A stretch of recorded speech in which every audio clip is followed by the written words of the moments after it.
Yo estudié en una escuela muy tradicional, completamente académica, empezando por el estudio del natural, para llegar poco a poco hasta una abstracción, ¿no? Ese era el fin de todo de todo este discurso.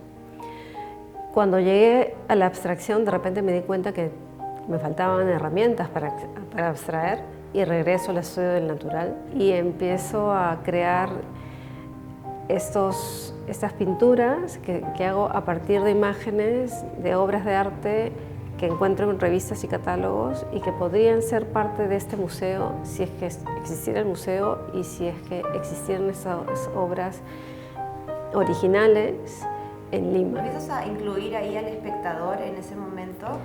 Porque tienes unas narrativas en las que el espectador es parte central también de la obra, ¿no? Con una mirada bastante duchampiana, por así decirlo. Cuando vengo por primera vez a Madrid, pero tal vez en un viaje anterior ya a estos centros donde sí que había museos de arte contemporáneo, me doy cuenta que esta idealización de este encuentro objeto-espectador es falsa.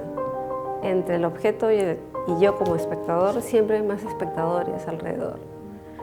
Y es por eso que empiezo a incluir en esta experiencia de observador a más observadores como parte esencial de la experiencia y del acercamiento a la obra de arte. Cuando ya me encuentro con espacios donde existen este tipo de instituciones, curiosamente me percato que hay un solo relato y ahí es que empiezo a cuestionar qué tan reales son estos espacios de libertad, ¿no?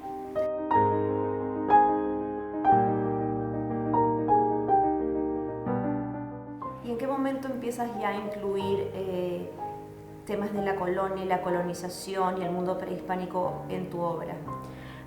Curiosamente, cuando empiezo a trabajar justamente con imágenes muy contemporáneas. Normalmente copiaba mucho más objetos que no habían sido hechos pintura, siempre a través de la fotografía o fotografías específicamente. De repente me di cuenta que la fotografía todavía seguía teniendo deuda de esta mirada del pintor, ¿no? Seguimos viendo a través de la idea de bodegón, de la idea de paisaje, de la idea de retrato. En estos géneros de la pintura me doy cuenta que hay un vínculo entre, en el bodegón, por ejemplo, cómo organizamos los objetos para poder observarlos con claridad y cómo el bodegón es un protomuseo, ¿no? Es un lugar pequeñito donde organizamos objetos para poder verlos desde una perspectiva de esto está aquí y yo estoy aquí.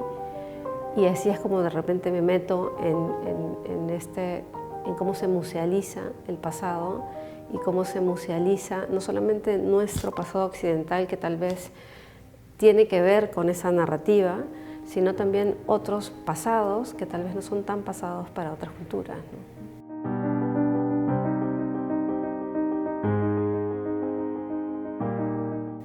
Presentas Buen Gobierno en la Sala Alcalá. Bueno, es una gran exposición. Partes de las crónicas de Guamán Poma de Ayala. ¿Por qué lo decidiste hacerlo con este cronista? Me interesa mucho que es una crónica que tiene mucha ilustración. Él es monárquico y él escribe esta crónica al rey para hablarle de cómo podría gobernar a este pueblo que él piensa que se está destruyendo por los malos tratos y por el justamente mal gobierno que se le da, ¿no? ¿A qué nos referimos cuando hablamos de indígena y de qué estamos hablando cuando metemos en un mismo saco a los indigenismos? En la exposición, quiero decir, justamente habla de este lugar intermedio, ¿no? Que no necesariamente es un lugar fácil, que no es un lugar al cual llegas para encontrar la paz. Yo creo que, como diría José María Arguedas, el ser mestizo es un lugar de conflicto permanente.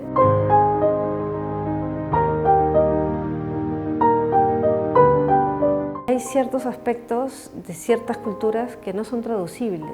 Entonces yo creo que desde las artes contemporáneas se está permitiendo estos espacios donde estos artistas se manifiestan sin necesidad de intermediario.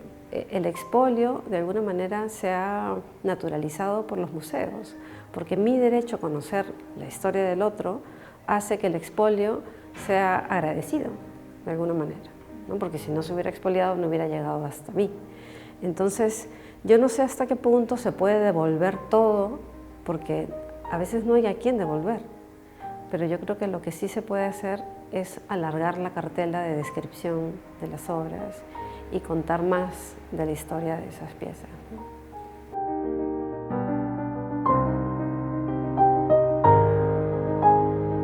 Hay una mirada muy clara del director del museo, ¿no? de la narrativa que quiere contar a partir de esos años, pero como sensación lo que tengo es que han desaparecido las grandes obras con los grandes nombres. Casi son siempre obras que están en conversación directa con otras, ¿no? Hay como una cierta sensación de coro, ¿no? de narración coral, más que de narraciones monolíticas, que tal vez esta idea de artista, genio, creador, que tiene una obra que es independiente, casi desaparece para dar lugar a espacios de diálogo que no necesariamente son fáciles, pero que abren espacios de conflicto necesario, ¿no? Entonces, como primera sensación, me dio gusto, ¿no? Ser parte como de estas pequeñas palabras que se van diciendo para crear un coro, ¿no?